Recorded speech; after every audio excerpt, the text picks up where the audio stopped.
morning, good afternoon, good evening, everyone. Welcome from the International Water Resource Association webinar on Water for People and Cooperation Partnership, World Water Day 2023. We thank you all for joining us today.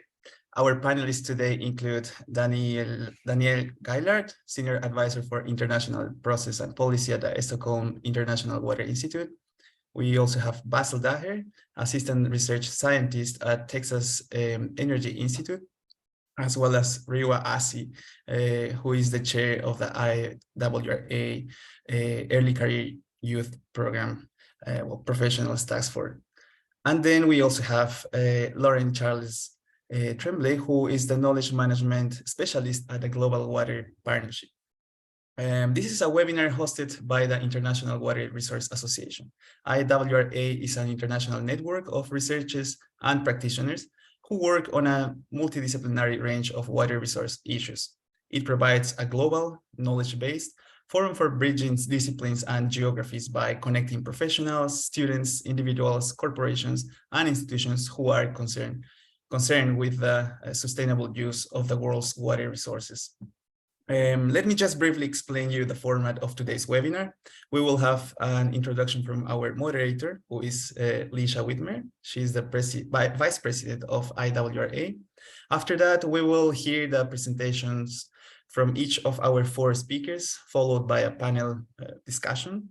And at the end, we will have a space for questions and answers. So please put your questions in the Q&A box at any time. Before I give the floor to our moderator, I just put on the chat box some 3 questions that I would like you to please answer as a way of introducing yourself. With that in mind, I would like to turn the floor over to our moderator. Lisha, the floor is yours. Thank you. Well, good day to all of you, regardless of what time zone you're in. And actually today, the majority is addressing you from the United States. That's not because we all come from there, but most of us are going to be here in New York for a whole week to hopefully reach a lot of very interesting solutions and actions to better our water management and all get a little bit wiser on water than we already are. Why are we doing this webinar today? Well, for 2 reasons. One, because we think it's important to point you to the theme of this year's World Water Day and the theme of the World Water Development Report, which is cooperation, partnerships. And the big report is not published yet. It will be presented on the 22nd of this week. And if you want to follow the presentation, I think the safest way is to go to the UN Water Conference website, where you find all the announcements of all the different sessions, and you can choose where to participate if you're not in New York, because most of the sessions will be webcasted. Unfortunately, those sessions are not interactive if you are not in New York. There will be 6,500 people here registered in person, and we have no idea, but we think about 10,000 people that might join us online. Why is cooperation so important? Well, I think most of the speakers today will tell you that, first of all, you can't go by yourself and alone. And that's not just in terms of persons, but also in terms of disciplines. And that's where I think IWRA comes in. Because one of the things that we are as an association is multidisciplinary. So we look at of course, the technical and the academic side of things, but we also look at the social side of things. We look at education, we look at knowledge sharing.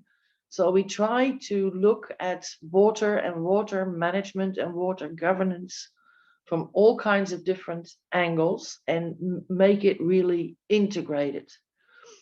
We usually talk about integrated water resource management. A lot of people are always wondering what's that? Well, a big part of that is that you do it with people with different backgrounds and learn from each other. So I think that is probably the overarching theme today. How can we learn from each other, and how can we use the tools and the practices and the knowledge that the different participants have? They are all speaking on their own behalf as an individual, but they all have a huge background with the organizations and the institutions they work for. So there is a huge crowd behind them. Having said that, I think I'll go to our first speaker, great friend of mine, Danny Guillard, who is currently in New York, but usually is staying at the moment in Stockholm. So Danny, I'm turning over the floor to you. Thank you so much, Lesha, and thank you to IWRA for the invitation, and to everyone who has worked so hard on pulling this event together to celebrate World Water Day together. Lesha, we've known each other for years, like you said, and would you say that generally I am an optimistic person?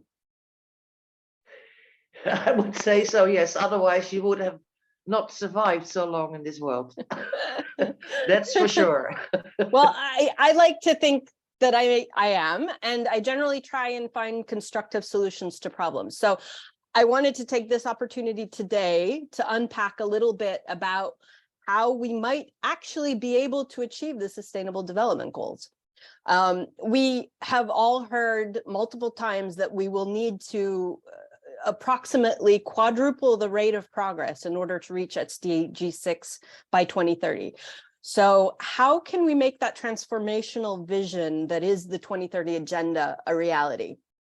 Well, first of all, it's not a question of acceleration of action per se, because we can't just go 4 times faster or press a fast forward button. It's not a question of each of us increasing our workload, because we can't simply just do 4 times more work. I mean, even the best multitaskers would have trouble with that.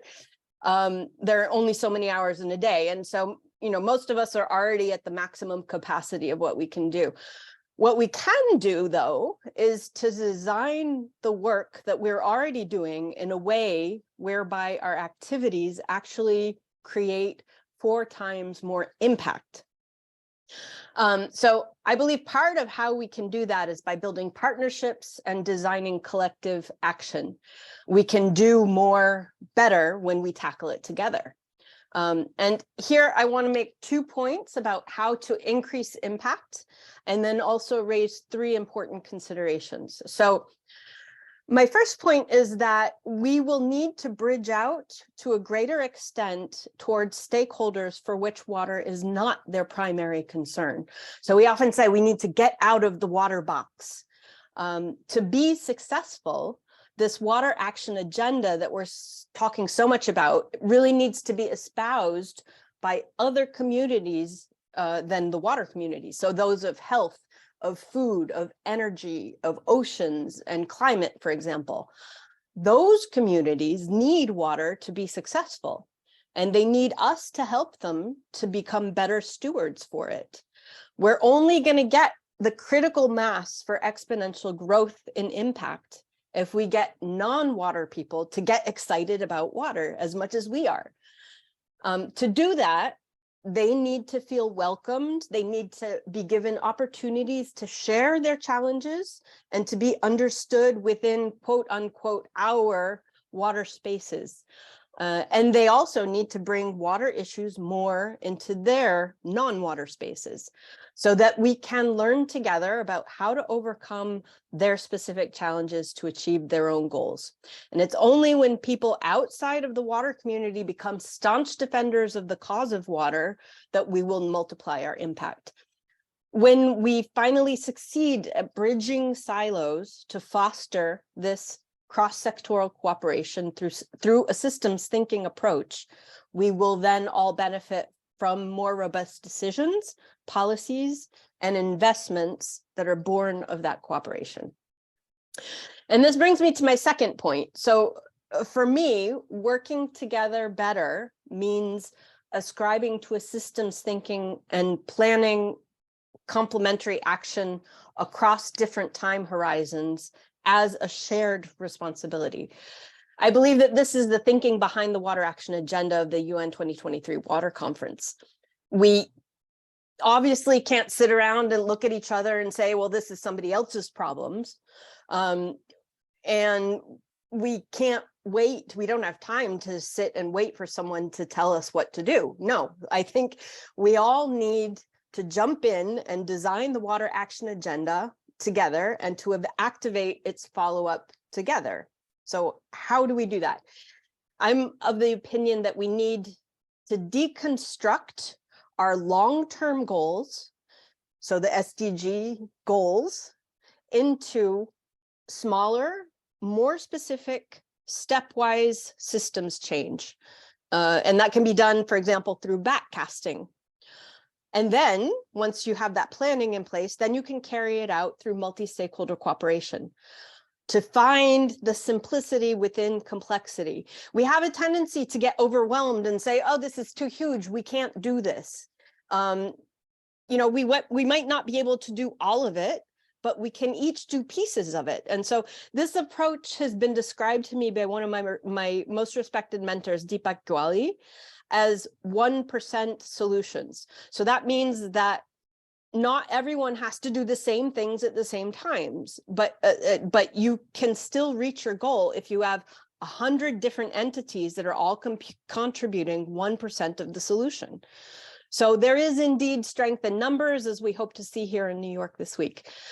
And moreover, we all need to drive that momentum forward and become leaders for change within our own spheres of influence. We need to inspire others to act. We want to inspire action that has a viral effect so that there's sort of a blue wave that can sweep the globe. For the three considerations that are important to take into account, first of all, we need to remember that global ambition needs to be rooted in local realities, and to not forget that our aim is to alleviate the hardship of those most in need. There remains in many places a huge disconnect between global, regional, state, subnational, local, and basin levels. And one of the weaknesses of the SDGs, in my opinion, is that it shifts the responsibility for the achievement of the goals to countries without providing adequate and equitable means of doing so. It also supposes that all countries are working more or less on an equal playing field, which we know isn't true. So it will be of vital importance to figure out how to make these levels work better together in a fair way for the realization of the goals as we go forward, including perhaps most importantly, the economics of it and how to improve these financial flows to the people who need them the most. The second item that I want to raise for your consideration is that partnerships almost always incur a power differential that needs to be addressed in order to advance.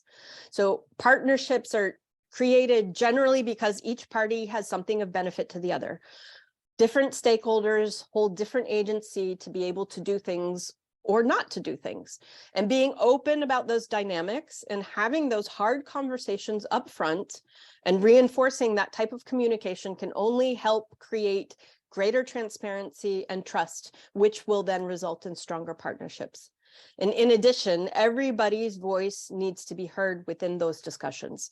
These are simply principles of good governance. And I would suggest also that we have to get away from the idea that power and agency resides in just one place, but rather we need to evolve towards a system of polycentric governance where the determination of action is no longer top down nor bottom up, but these things can coexist and can advance together.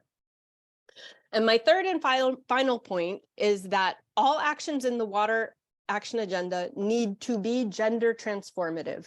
It goes without saying that a majority of the planet's population is female, yet women remain largely marginalized, especially from higher level water-related decision-making and planning processes. According to UN Water, involving women can increase the effectiveness of water projects between 6 and 7 times. And also, gender inclusive peace processes have been found to last longer and be more resilient. One UN water report from 2015 states that women in peace processes push for the commencement, resumption, or finalization of negotiations when the momentum has stalled or the talks have faltered. So here's an easy fix to quadrupling impact: involve more women in everything. So in conclusion, I want to be hopeful. I have 2 adult children, and I need to be hopeful for them and for their futures. And I want to see us reach the SDGs. I personally am not ready to give up. It's hard and it's messy, it's complicated, but it's not impossible, and we can do it. And we have 7 more years to prove to the world that we can. So, you know, let's do this. Let's do it. Let's get on board and do it together. So thanks once again for this opportunity. And Lesha, I'll hand it back to you. Okie dokie, Danny. Thank you very much. Yes, you proved that you're an optimist. I agree with that. And also, no, some very interesting lessons to consider, I think. Thank you very much for that. Arturo, I have 2 requests to you. Could you please put the link to the water action agenda in the chat? Because I totally agree with Danny that people should have a look at it, to get inspired by it. And as you rightly said, it can be small or big, but every contribution counts. So let's go step by step and have a look what other people have come up with. And the second one, maybe the link to the UN Water Conference and the program, so people can find more easily, because it's a huge website and it's not that easy to navigate. So having said that, I have to make a remark to 2 very enthusiastic people who raised their hands. Dear people, we cannot give you a speaking role, but if you have a question, if you have a remark, please put it in the Q&A and we'll try to answer your request or your comment later during the panel.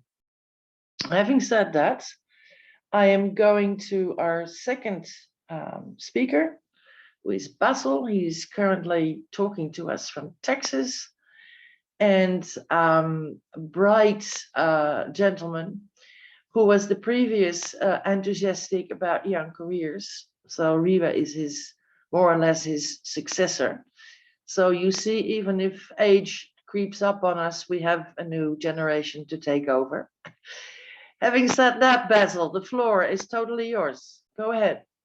Thank you very much, Lesha. And it's a pleasure to be here, and it's great to see our global audience joining us this evening as well.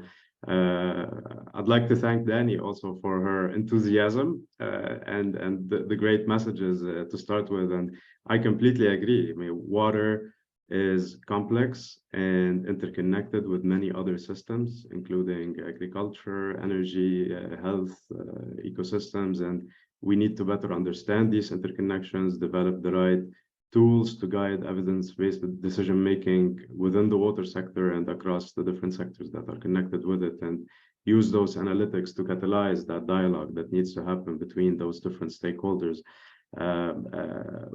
My presentation today is going to focus on one aspect that Lesha mentioned in her introduction, and which is part of IWRA's role, which is more on the knowledge sharing and the capacity building piece. So let me quickly share my screen, and I'll be emphasizing the angle of bridging the skills gap in an evolving water sector and an evolving global market. Can you see my slide? Yeah, but you have to put it in presentation mode, please. Does this work? Yes. Yeah. Well done. So I'd like to quickly just refer to the latest World Economic Forum report looking at the global risks that we're expecting to face in 2023. And we can clearly see here how highly interconnected the different challenges are across different types of risk categories, from economic, environmental, geopolitical, social, technological, which, as Danny mentioned, requires this type of systems thinking. And as we think of addressing challenges within the water sector, we need to think of the possible solutions that might and interventions that might exist in other sectors that are tightly connected with water. Not all solutions will exclusively come from within the water sector itself. So building those platforms and partnerships with other sectors to have those dialogues is very important. So as we think of improving our future resilience to anticipated shocks in the future, and as we think of infrastructure that would help us to improve that resilience, we don't necessarily only need to think about physical or technological infrastructure, but one key infrastructure is one, developing environments that would allow us to innovate across different disciplines, as one discipline is not going to be able to address the complexity of the challenges that face us within the water system. And second is creating environments to catalyze that cooperation that needs to happen between the different actors within the water sector and across different sectors interconnected with it. And third, which is also at the core of this, is how could we build the right capacity for new generation of water professionals, and what are the key skills that are required to equip us to address these complexities. So here, I'd like to refer to a survey we conducted with the Union for Mediterranean a couple of years ago, which surveyed a group of young professionals and youth water groups across the Mediterranean, whose focus was to understand youth's perspective on employability in the water sector, the compatibility of their traditional academic training with the job market needs, the skill sets they think are necessary for an emerging water market, as well as the key challenges they are facing for their employment in the region. So about 50 young professionals responded to this across different water youth organizations in the region.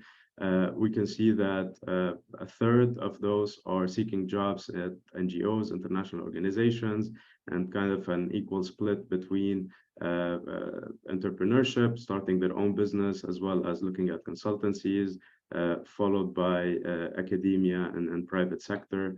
And also overwhelmingly, we can see almost 60% are looking at water resource management type jobs, among others looking at water diplomacy and WASH and other types of focuses. When asked if those young professionals are confident that they will find the job they're looking for shortly after they graduate, we can see that the majority were neutral about that, with 35% disagreeing that they would actually find a job after they graduate. When they're asked about whether they're confident that they will find a job in their country of origin, also almost 60% disagreed and thought that those opportunities were not available in their country of origin. Also, almost 50% disagreed that they would find a job within their country of residence.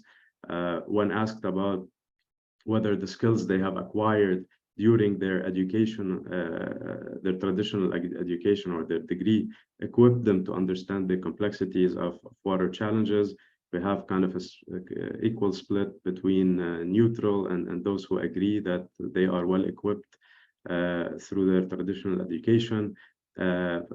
Also, we can see that a lot are neutral on whether their training is highly interdisciplinary, with 50%, almost 47% who agree that their training is interdisciplinary. Future water jobs will require more digital literacy. We see an overwhelming agreement there that that is needed in the future. And last, future water jobs will require a workforce with an interdisciplinary skill set, and we see that also more than 75% agree that that is needed. In terms of the skills that were identified as necessary moving forward by these youth groups, They were split between technical and soft skills. Technical skills included spatial analysis, big data analytics, systems thinking, machine learning, literacy in digital platforms, technical writing, ability to publish, while there was also a lot of emphasis on soft skills, looking at creativity, critical thinking, interpersonal skills, international experience, ability to work in groups, innovation, management, leadership, communication, and having the ability to speak different languages.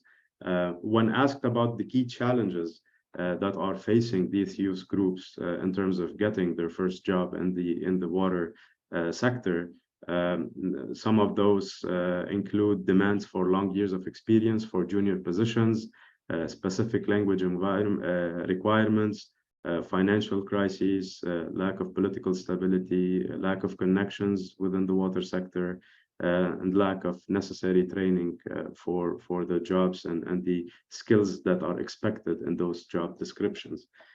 So reflecting on this, I mean, with this evolving water sector and water job market, there will be a need for continuous learning in this rapidly evolving job water market, with the need to continue developing these soft and technical skills that are needed. And those skill gaps identified represent opportunities for new training and apprenticeship programs for youth in the water sector, which IWRA or other water organizations could play a role in providing that kind of training, whether we're talking about different certifications related to specific skills or different training modules that would equip, again, young professionals to gain those skills, to make them more competitive in this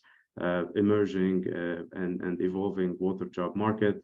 And again, going back again to Lesha's previous comment on, we're not only looking at technical skills, but it's important also to build those soft skills of leadership, teamwork, governance, water diplomacy, negotiation, which are all key skills for this evolving water job market. This is all I have for now, and would be happy to elaborate more on that in our discussion. Thank you very much, Basil. I would have two questions from my side to you. You know that we conducted quite a lot of interviews. We called it flash mobs, where we interviewed a lot of young people on what they were looking for in terms of employment, in terms of jobs. And at the same time, we interviewed possible employers. Now, the funny stuff was that the youth were complaining that they didn't get a job, and the employers were complaining that they couldn't find the right people, that they had vacancies. Now, where does that come from? Because if you look at what people say, I mean, I need these skills, I would like to do that, then you would think, okay, this is an easy match. So what is happening in between that maybe we haven't figured out yet, that sort of clogs up the system? Would you have an answer to that, or is that something for the future? I mean, I think that gap that you're identifying is an opportunity for an association like IWRA to potentially play a role in bridging those skills.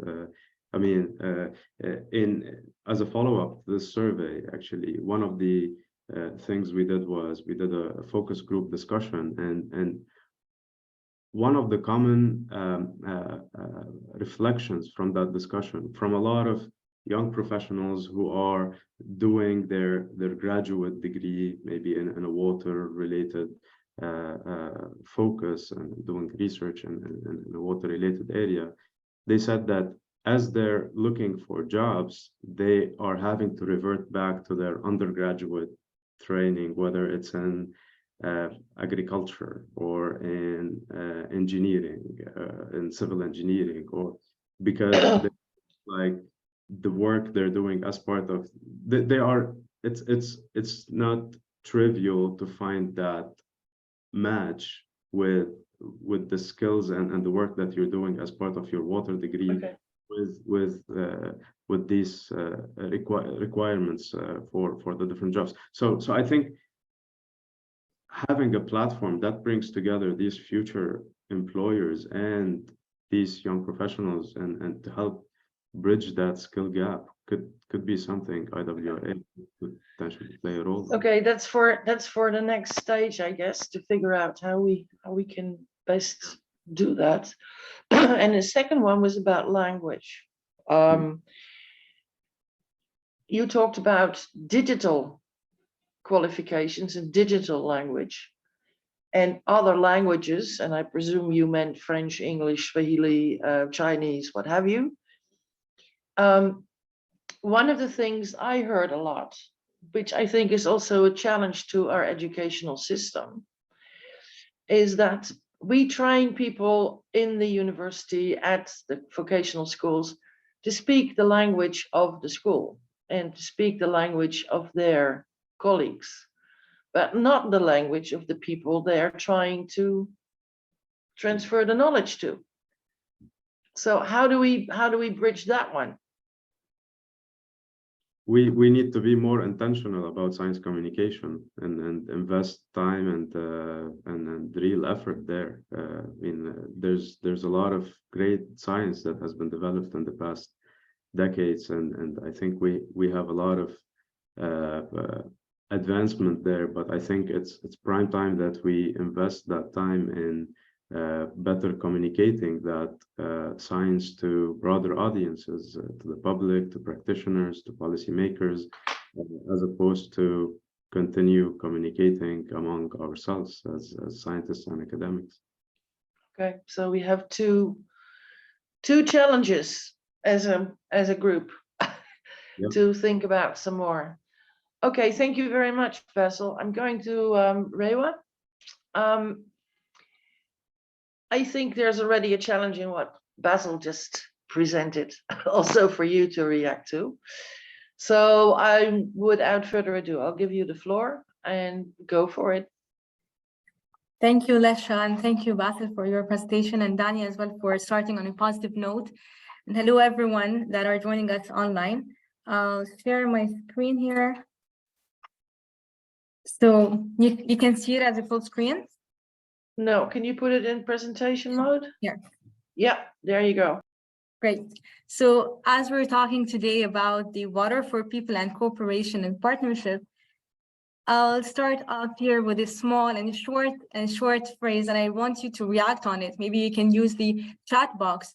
How would you think, or what would your insight be when I tell you that the young professionals have the potential to revolutionize the way that we think about the water management and sustainability?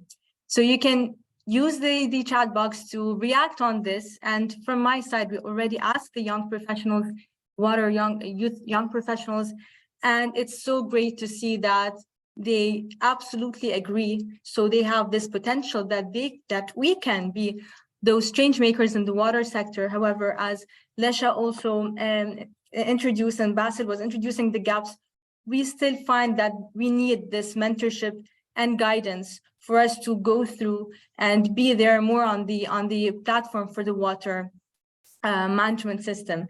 And this is what we're doing here at the ECYP, which is the Early Career and Youth Professionals Task Force.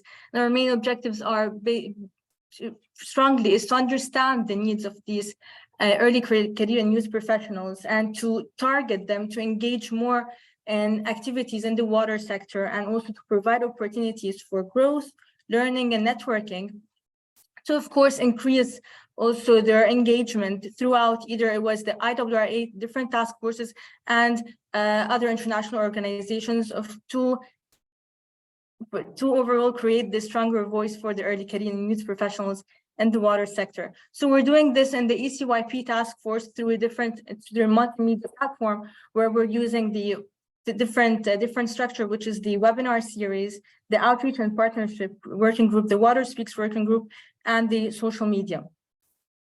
So as part of our webinar series working group, we provide a platform for professional development, for capacity building, for advocacy, to support this growth and the engagement of the early career and youth professionals in the water sectors. We had different webinar series that were successful, one of which was talking about the transboundary water governance in the Arab world. The other was mostly focusing on the role of the SDGs and the WASH initiatives, and also the nexus of the law and the water. So with that webinar series, there was an intergenerational dialogue. It was great to see how much the young professionals can be also advocating in the water sector. So for the outreach working group, we were focusing also on the global networking cafe that proved to be a real success when we talk about interdisciplinary and intergenerational dialogue. When we have a global networking cafe that brings together individuals from different ages and also from different organizations, that aims to facilitate collaboration between them, facilitate also knowledge sharing and networking. And with that, we also collaborated with different organizations that are, some of which are the European Water, Youth Parliament for Water, Waterlution, UNESCO's Groundwater, Youth for Network, and also many others. As for the Water Speaks platform, and let me just read. So as for the Water Speaks, it provides a space for sharing global water knowledge through stories and also through live podcasts on Twitter Space. Through Twitter Space, and most recently we had our discussion on nature-based solutions, where we explored topics on utilizing the nature-based solutions and indigenous knowledge, and how it's and what's its impact on the climate change, and like floods and droughts. So this was an interesting discussion that we hold on Twitter Space. So this is a chance for you to scan the QR code here, connect with us, and stay connected with the upcoming episodes on the Water Speaks. And finally, as we also talk, I'll make it short. I'll make it short and quick. And as we talk about cooperation, we invite you to also connect more with us and join the IWRA community. You can become a member as an individual, as a corporation or institution. There is a lot to learn together. There's a lot to also engage together. So this is also the QR code for you to scan here to see the different ways of joining us. Either it could be as a member, as a bronze, silver, or a gold member, with a lot of engagement there from different task forces and a lot of resources to utilize as water professionals. I'll also leave this link in the chat box here for you to save. Thank you.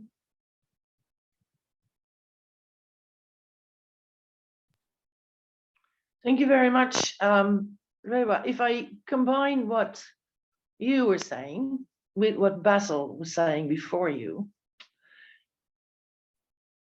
I'm coming back to this perspective gap.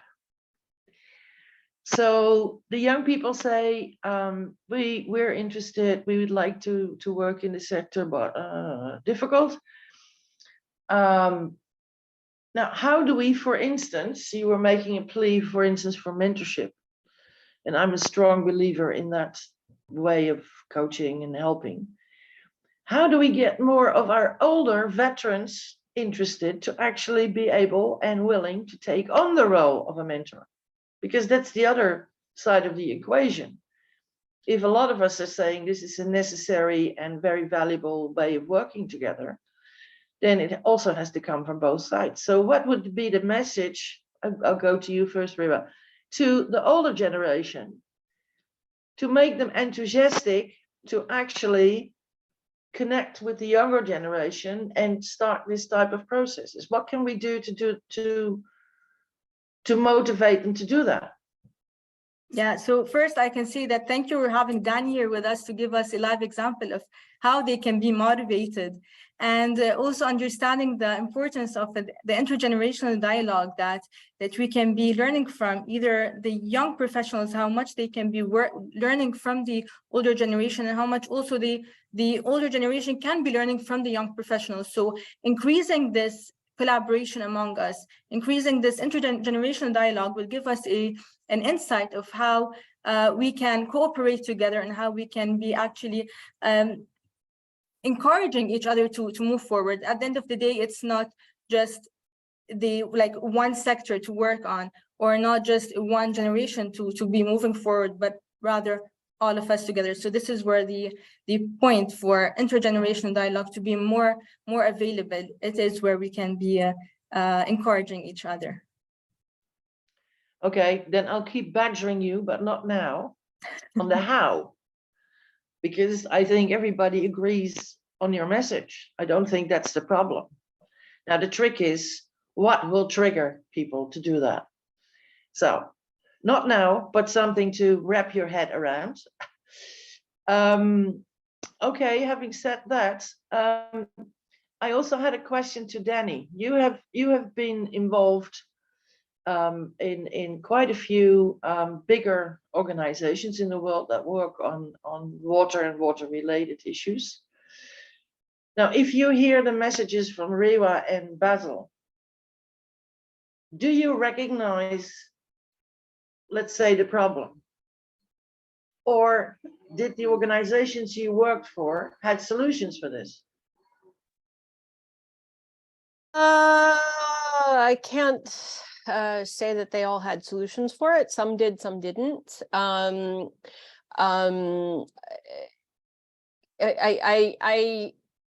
perhaps recognize the issue, but from a slightly different perspective, because from the old, from the more experienced perspective, it's a question about time management and actually making the choice to invest time in transmitting knowledge to a future generation, which is something that needs to be prioritized over and above all the millions of other things that we have to do, right? So why would that be important for us? And I think that it's because we believe in creating the relationships that are going to together make us move forward. So there were a couple things. So for example, in some of the organizations I've been in before, they have dedicated positions for youth in their steering committees. I think that's a wonderful idea. It increases interaction and understanding. There have been organizations that have dedicated youth engagement specialists. I think that is wonderful as well. And I think that we have to convince, the older generation that it's in their best interest to actually work in this way. You're in mute. Apologies. I said, Danny just started part of the answer to the question I gave you. So let's continue this. Laurent, you've been very patient. So please give us your insights and good advice. The floor is all yours. Thank you very much, Lesha. Can you see my screen presentation mode? Yep, now we can. Thank you. Excellent. Thank you for the introduction, Lesha. Really happy to be here with you today. So I'll be talking about a different type of skill set that is needed. So I think Basil introduced us to the skills that youth and young water professionals need in order to be successful in their careers. I'll be talking here about some skills that we need in order to, as water professionals, establish and sustain partnership for water management. So a bit of background before that on perhaps the Global Water Partnership and where does this actually stand within our work. So GWP is a partnership-based organization that represents over 3,500 partners, so civil society, academia, government, businesses, and whatnot. And these are organized into country water partnerships and regional water partnerships. So partnership is really at the center of what we do at the Global Water Partnership, but we wanted to take a step back and really understand what does partnership actually mean, and how can we get better at doing that. So we asked ourselves two different questions. The first one is, what do partnerships look like in related to water management? And then second is, what makes them more effective? And this is what I'll be presenting today, is on these ingredients for effective multi-stakeholder partnerships. So relating to the first question, what are multi-stakeholder partnerships or platforms related to water? So we try to come up with a working definition. As we know, we recognize that there are many different partnership-based organizations. So you can have in the US, there's the Partnership for Safe Water, there's the Women for Water Partnership, there's WRG 2030, the Global Water Security and Sanitation Partnership. There's over the UN platform for partnership recognizes that there's over 800 partnership-based initiatives related to water. So we looked at what is the common denominator here, and the definition that we came up with is one by Steins and Edwards, which is that a multi-stakeholder platform is a decision-making body that comprises of different stakeholders who perceive the same resource management problem, realize how interdependent they are for solving it. This speaks a lot to what Danny was mentioning earlier, and who come together and agree on action strategies for solving the problem, right? So it's MSPs or action-based network. Then looking at the diversity of types of partnerships that there are in water management, we tried to classify those, and we try to come up with some basic categories that we can do in order to differentiate from apples and oranges within the different partnership-based organizations and initiatives for water. These classifiers are the ones below. So the first classifier is who is actually part of your platform. So is it NGOs, community, government, businesses, academia? And for an MSP, for a platform to be multi-stakeholder, it requires at least 2 different types of stakeholders to come together. Initiation is another categorization or another dimension. So are these partnerships externally initiated, or are they internally initiated, this sort of bottom up versus top down? Or are they funded, let's say, by the World Bank? Or are they then externally initiated? Another one is the sector. So I think a lot of the Danny, Basil, Rewa, we all talked about these disciplines, right? What do we mean by then the water sector? But actually the water sector and the water box comprises of different smaller boxes. So we try to differentiate that between partnerships that are intersectoral, intra and extra-sectoral. So let me give an example of this. Intra-sectoral, let's say 2 organizations that work within the same subsector of water management, let's say WASH. So Water for People and Water Aid, they come together and do a project. So these are 2 different organizations that collaborate within the same subsector of water. Intersectoral, let's say between WASH and irrigation. So you would have Action Against Hunger that works on irrigation management. They come with Water Aid and they work together. So this is between 2 subsectors of water. And extra-sectoral, one water sector or subsector with something that is not directly water related. So education, for example. So you have an education organization or a government that comes together with a WASH organization, and they create collaboration there. So, sector is also a big dimension to consider when we look at different types of multi-stakeholder partnerships in water management. Then the scope. So is the MSP, is it set up only for a project, or is it trying to influence the broader system? Then the scale. So as we know, very different kinds of partnership initiatives. So is it local, some national basin, transboundary, or even international? And the last qualifier, the last thing that we look at in order to differentiate and categorize multi-stakeholder partnerships in water are the degree of formality. So is it highly informal, sort of a Facebook group perhaps, or a LinkedIn group, or is it highly formal with legal registration, for example, MOUs being signed and whatnot. So I hope this gives you a quick snapshot of, as you think about different types of partnership-based organization, maybe you can start categorizing them already in your head. Where do they fit? What kind of partnership am I actually talking about and engaging with as a water professional?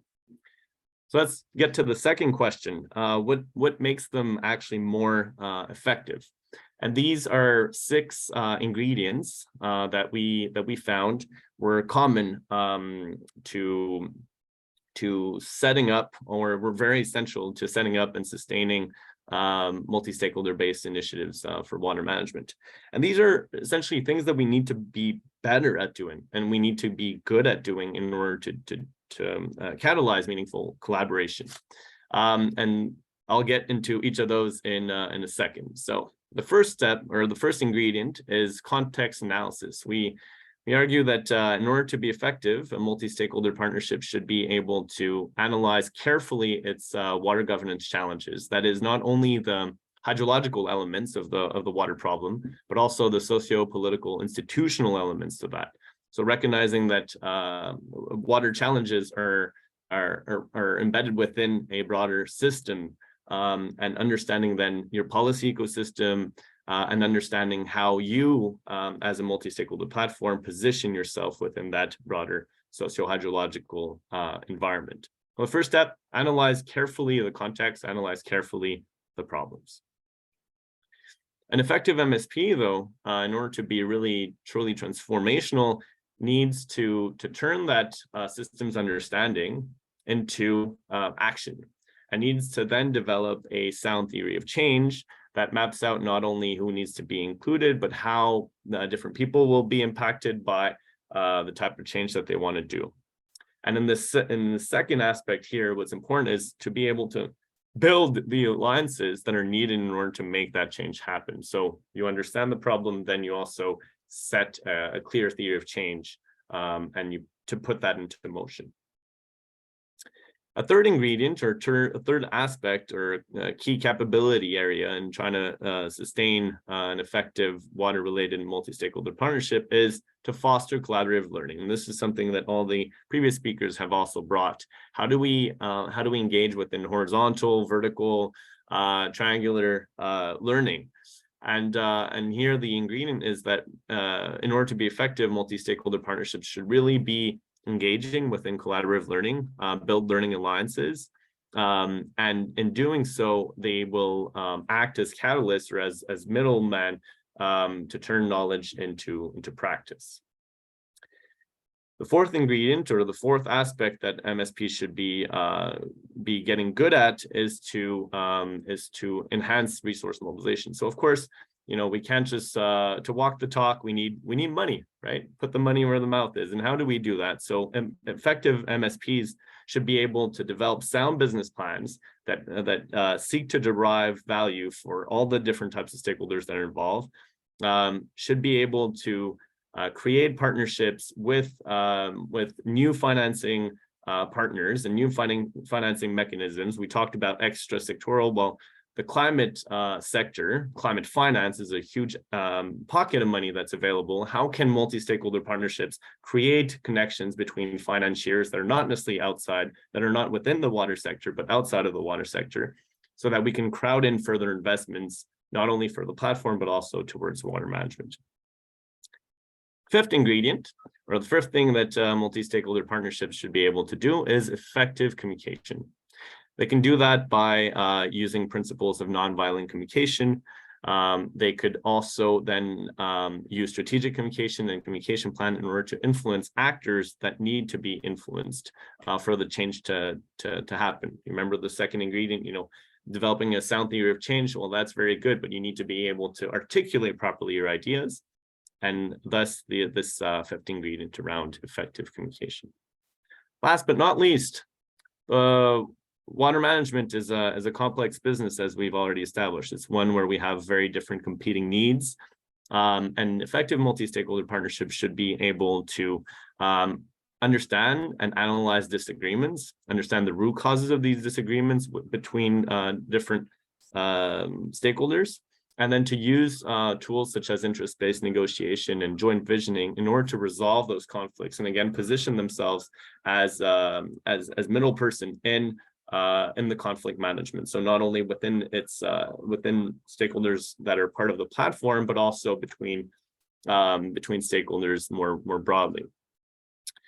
So that was a bit my spiel over these ingredients. So I encourage you to download it. I'll also put it in the chat box, but this is the link to the this guide for multi-stakeholder partnerships in water management.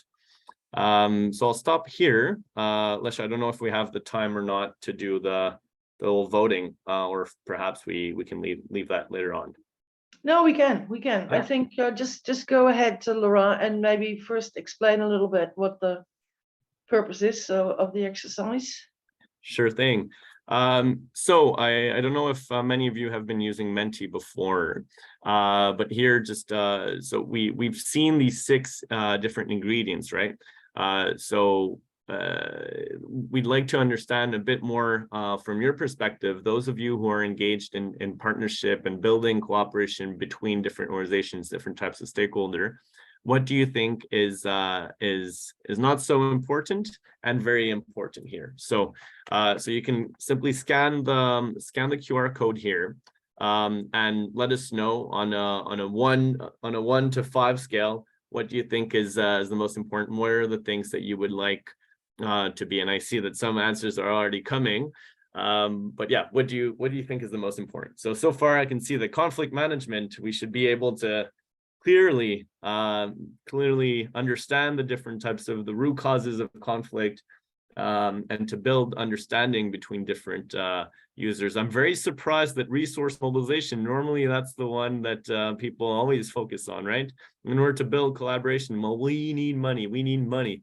And yet here it seems like people actually, they're thinking, well, no, for partnership to happen, it's maybe not all about the money, but it's rather about understanding the context properly. That's the first step.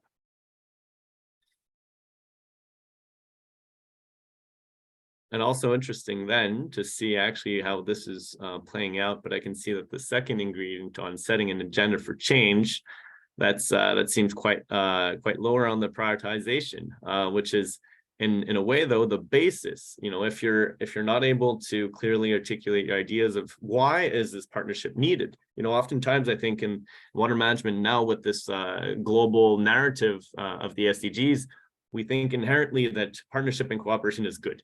Well, sometimes it's maybe not the best mode of organization. So how can we, through an agenda for change, how can we actually unpack the water problem and then think about, okay, what do you actually bring to the table? Why am I bringing this kind of actor? Why am I bringing this kind of local and national actor? So, you know, effective setting up a theory of change, I think it's very interesting that it's actually a bit lower. So I'll stop here because I think the votes now have more or less solidified themselves. But thanks for participating. And I'll hand back to you, Lesha. Okay, thank you very much. And well, we're recording all of this, so maybe in a later stage we can come back to also the results that we have. What I would like to do is one question, which is sort of linking what you were presenting, Laura, what Danny was saying, and also what Basil was saying. The word is not used a lot, but I hear a lot of power. So who is the one who has the say? Who decides the agenda? Who has the purse, the money? So how do we, under what item or on what activity could we address the power issues?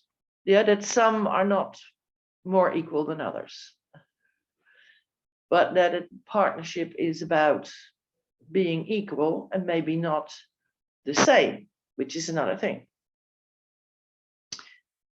So I see you nodding, Nora, and I see Basil, so I'll come to you in a sec.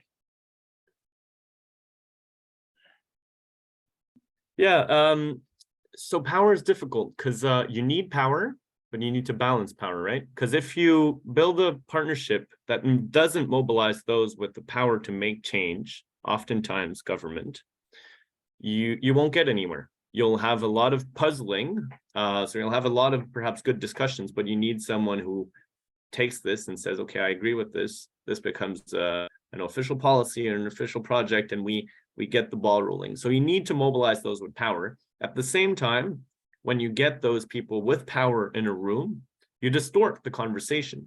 You create these power differentials, and all of a sudden those that perhaps had a very interesting insights and we're able to contribute to bring about change, all of a sudden are taken away. And we've all seen this, right? A minister comes in of water management and all of a sudden the dynamic changes completely.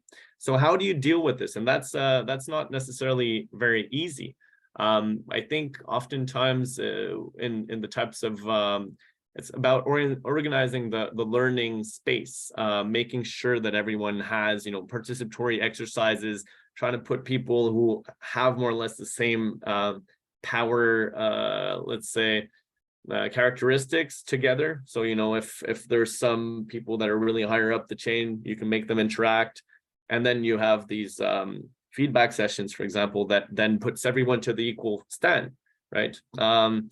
So it's a tough one, but I'd say on the one hand, yeah, we have to mobilize them. On the other hand, they shouldn't take up all the floor. So how do you deal with power? It's a careful balance indeed.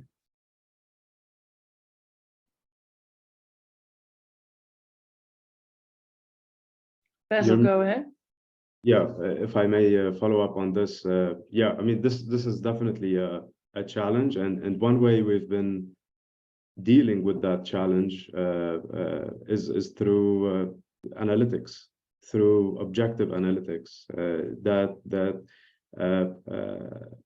quantify or evaluate the impact of different interventions that could be of interest to different stakeholders or different players. But more important than developing those scenarios and evaluating their impacts is the metrics we are using to evaluate the impact of these different interventions, whether we're looking at a different rolling out a new infrastructural project or technology or policy or incentive, being as inclusive as possible in the process of identifying what is it that our diverse stakeholders value and are looking for as we evaluate the impact of different interventions is key to democratizing that process in a way, and is key to ensuring that the different perspectives and priorities and values of the different stakeholders are reflected in that process.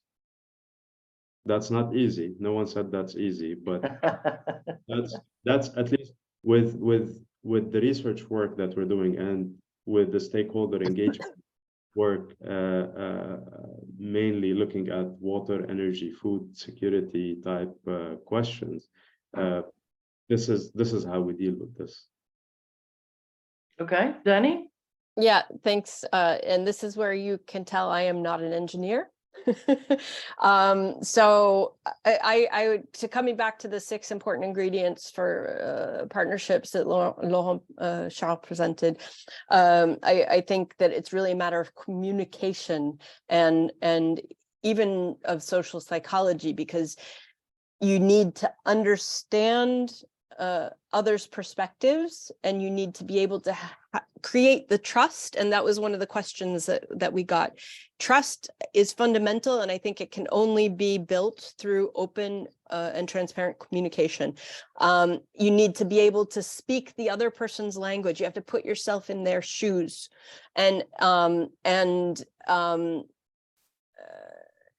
so that requires this idea of, you know, empathy and fostering empathic leadership and having emotional intelligence to be able to do that. So yes, the metrics are important, but the human side is equally as important, which is what Basil said earlier as well. Okay.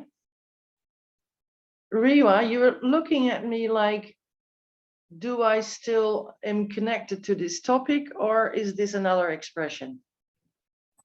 No, this is the expression of I'm very into the topic. I'm listening tightly of what they're saying. So I'd also like to echo what Laurent, Basil, and Danny also said. And when we talk also about the engagement and policies, I would also echo again the engagement of the young professionals here and how we can be integrating them more into the table with this discussion. So when we talk also about training the young professionals, to also train them into how to be the leaders, and not just from a technical perspective and giving them the guidance on that, but more on how to be to foster their leadership as well. And this is what Danny was saying about being also human-centric. So this is where they can be working more proactively in the water sector. Okay. Now, let me throw you another question to sort of round up this little part of our discussion. Sometimes I think it is our own mistake. We assign power. We tell people they have power. Maybe because we're taught that that's the way you do things. But let me give you a perspective. Sometimes I hear young professionals speak, and then they defer to a boss or a professor, like that is the God's gift to earth. And then I think that's power too. But you are the one giving it to them by not challenging what they're saying. And I don't mean challenging always being negative, but also where does it come from? I'm not sure I understand. What is your reasoning? You know, this is for me also part of power relations, that you understand people's argument or the background, as Danny was saying. So is part of the problem that we're assigning power to people also in cases where maybe we shouldn't? Question mark. Yes, and maybe also we can also be asking the question of how the system is being delivered, the education system per se. Why are we not really advancing in the education system? Is it always given that we need to be learning from the let's say the older generation, or is it always, as you're saying, us giving the power to whoever it is? So this is where we need to maybe change this way of thinking. So I think this is where the question is, how is it being done today, and how can we be changing the way that we're taking our knowledge? Okay. Lesha, would you mind if I jumped in, because this relates? No, please go ahead. Go ahead.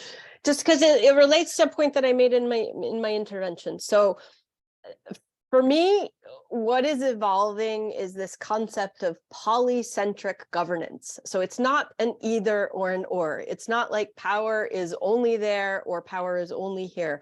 We have to become comfortable in accepting that everyone has agency and everyone can be part of the solution. And I think it's less of a tug of war if we do that. And if we can all contribute, we all have the same vision and we're all driving together towards that vision rather than, tugging at each other. So I would like to see that concept emerge and be applied to a greater extent. Okay. So to sort of a little bit round up this part of our conversation, I think we got ourselves as IWRA people, and also not just us, but our membership, is to look in a couple of questions a little bit more for the future, and see how we can further improve that discussion. And I think an interesting one is on the power relations, or you could also say the partnership structures. How do you organize it? I think a second one is absolutely around the skill demands and the skill offers, that there seems to be a gap, and how do we bridge it, but also where does it come from? And I think another one is the notion of mentorship, but also not just how do we offer mentorship, but also how do we find the interest and the time and the skills with the people that we would like to be the mentors. So that is a little short list that I just came up with, but we can discuss a lot more. So Arturo, help me out here and tell me the Q&A, and I think there's still some mix between the Q&A and the chat, but I think we should reward the ones who followed your instruction and started with the Q&A. Go ahead. What would people want us to react to? Thank you very much for all your interventions. So I have picked some questions, but feel free, please, I'm referring to the audience, to pose your questions again in the Q&A box. There was one question who says, my question for the experts is that what could be the possible solutions for resolving water-related violence or conflicts at the micro or neighborhood levels, and how can it be integrated in a city level? That sounds a little bit tough, but I will reread the question. My question for the experts is, what could be the possible solutions for resolving water-related violence or conflicts at a micro or neighborhood levels, and how can it be integrated at a city level? Let me just give two more questions and then we can answer in general, and then we discuss about it. Then we have another question is general participation affected by trust in the development process and not just respective levels of agency? I think that was related to one of the first interventions. Is general participation affected by trust in the development process and not just respective levels of agency? The third question is, how does water plays a role in the circular economy, which is a buzzword currently? Some countries are developing policies and strategies in achieving the circular economy, but they less talk about water, mostly focused on materials and other resources recycling when water connects every sector. So this last question refers to how does water plays a role in the circular economy, while currently it's a buzzword, but not being used as such. The floor is yours. Okie doke. Who wants to kick off? I think there was a pretty direct question to you, Danny, actually, on the trust and the development process. I think you were the first one to bring it up. Would you like to react to that? I already did somewhat. I mean, so we're talking about agency and people doing things, and people will not invest their time and energy in doing things if they don't have trust that what they do matters or is going to make a difference. So for me, yeah, the trust building is really the foundation of how you can create valuable partnerships.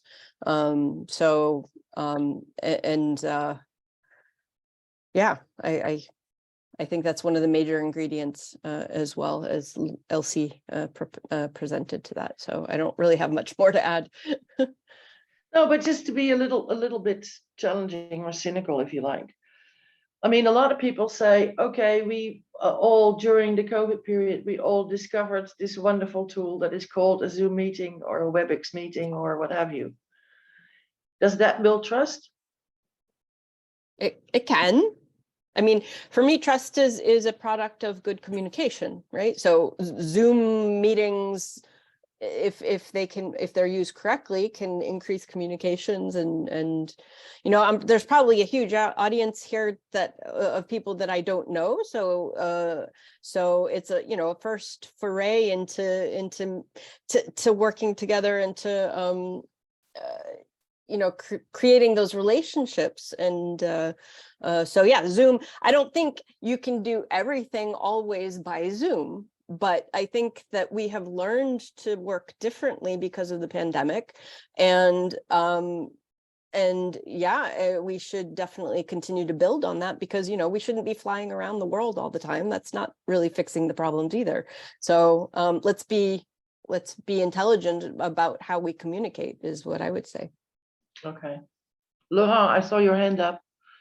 Yeah, no, I wanted to pick up on the first question, which was on possible solutions for resolving water-related conflicts and violence at different levels. Right. So one of the things that we bring over in the MSP book, and especially on the chapter on conflict management, so this ingredient on effectively managing conflicts, is the difference between interest-based and position-based negotiation. So for those of you who are quite familiar with this, is as a tool, the typical way of looking at it is let's say two people want an orange, right? So that's position-based negotiation. Would say, I want the orange, you want the orange. If we look at a fair way of then resolving this conflict, looking at positions is we cut the orange in half, and you get half of the orange, the other person gets half of the orange. Interest-based would be asking these people, why do you want that orange? And then you might realize that actually one of them wants to use the orange for the juice, and the other one actually wants to use the peel for a cake. And actually, if you then look at the interest, you might end up in a place where both of them are fully satisfied, where you can press the orange, get the juice out, person A is happy, you give the peel to person B, both of them are very happy. I think oftentimes when it comes to water, we are still stuck in a position-based negotiation. So are we building a dam? Yes or no?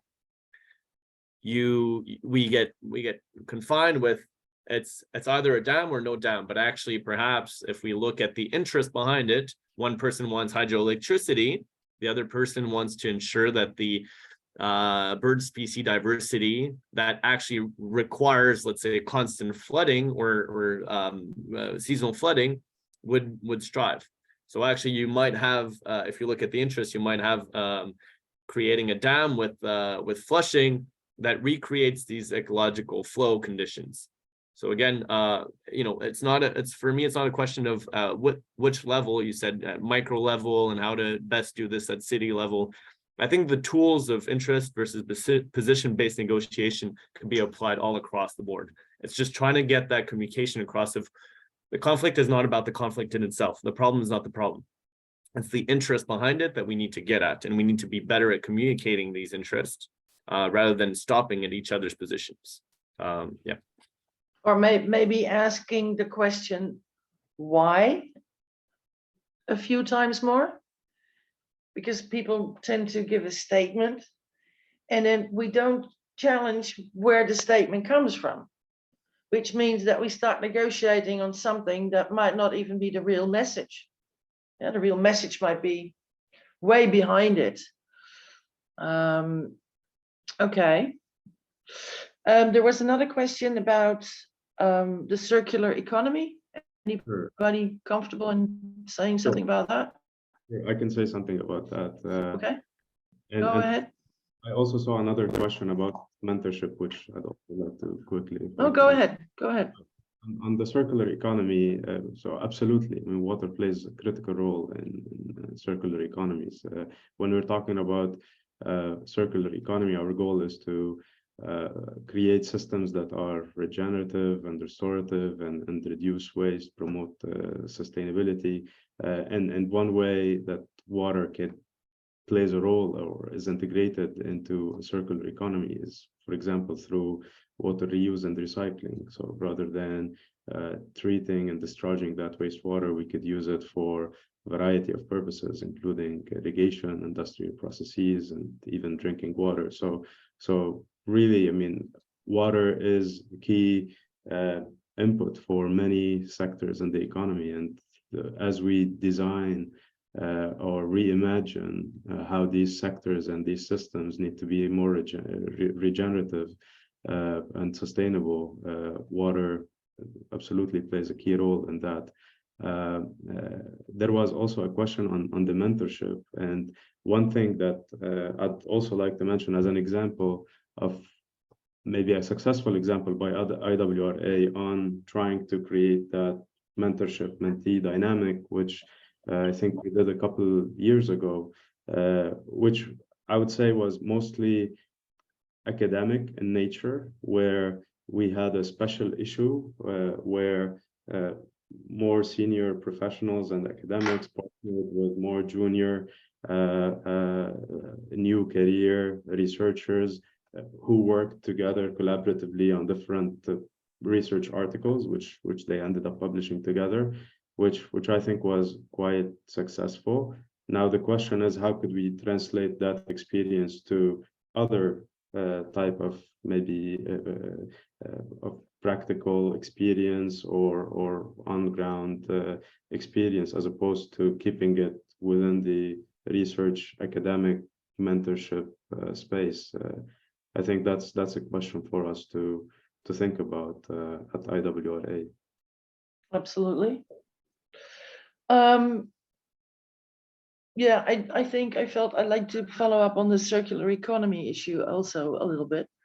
What I find very interesting, if you have the time, and you look at the program for the upcoming water conference, what you see, just like you said, is a lot of connection that's being made between the circular economy and wastewater treatment, wastewater reuse, if you like, but also multiple use of water. So what happened a few years ago, I don't know if you remember, but then there was a big drive from both the agricultural people, but also hydropower people, to really look when they designed, and not just the infrastructure, but also the methodology of working and how you save or store water and things like that, to actually promote multiple use of water. So not throw it out because we washed our hands in it and it's dirty, but to see if we can do something else with it afterwards. So I think that is a thought that sort of disappeared and now seems to be coming back a little bit in the discussion around the circular economy. So I'm really interesting to keep that going. And I see a reaction from Reba Paul. Yes, that's it. I mean, it's two different things. One is multiple use and the other is reuse, but they're not excluding each other at all. But I think that debate needs a little bit of a revitalization, so to speak. And the other one I saw was somebody asking about the ground rules for transboundary cooperation. Now, I'm not completely sure I understand the question, but there are two international conventions. One is called the UN Water Courses Convention. The other one is called the UN Water Convention, that both give rules and norms and values for how do you use transboundary water, shared water, but also how you manage and govern it. And we could still use a few countries and a few agencies to join those two guidance, I would say. And of course, what they do is they are guidance for river basin authorities, for countries that want to reach agreements on working together, because it also gives guidance on the criteria for that. In that respect, it also gives interesting thoughts about partnership, in that case, in a transboundary context. So yeah, I think, oh yeah, and one more on the conflict side. What we get a lot is people saying, oh, there's so much violence, for instance, against women. And then one of my questions is always, do you have safe drinking water and a toilet? And then they go, what do you mean? Because the lack of that is a huge source of violence, especially in the domestic sphere. So in that sense, you know, a lot of the things that water people can do is not just do this sectorial thing, and I think that's part where we started this morning, but also look at the wonderful impacts the right way of managing our water can actually help with this type of conflicts that we seem to forget have a reason. And the reason doesn't fall from the sky. Lots of times it comes out of the water. But anyway, Arturo, did we forget any good, interesting comments or Q&A you want to point us to? Because we have 5 minutes. Actually, no, but maybe we Can't can hear you, my dear. Oh, sorry. Can you hear me now? I hope yes. Super. Actually, no, but maybe some 1 minute comment. I think this is targeted to Laurent and maybe to Rewa. There is someone saying, I've always struggled with developing partnerships in our organization around water because of the power dynamic between entities and the competition for limited resources from donors, resources, partners. This has always been frustrating and ends up limiting the partnership of Of course. Yeah. And then we have one question, one comment is, I think that the commercial nature of all water-related softwares is a big obstacle that faces new young water specialists. I include myself in that, I must say. Maybe if you have 1 minute comment on it, that would be great. Thank you.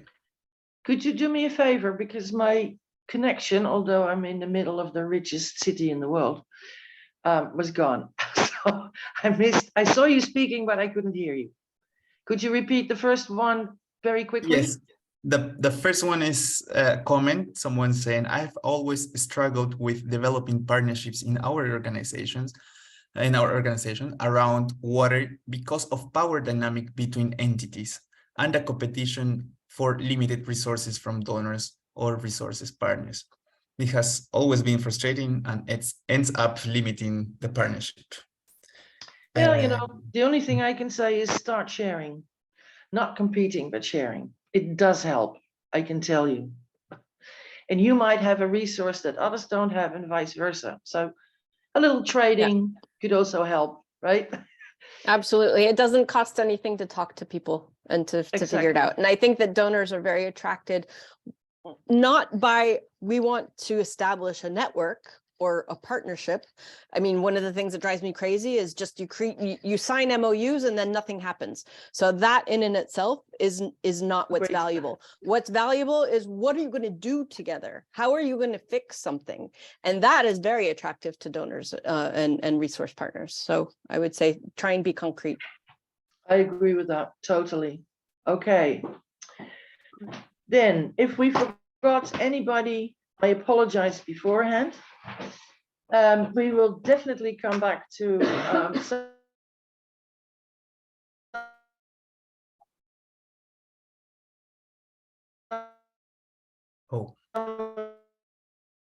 Yeah.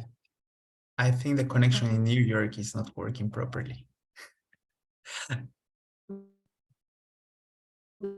Yeah, I think we have lost Lisha.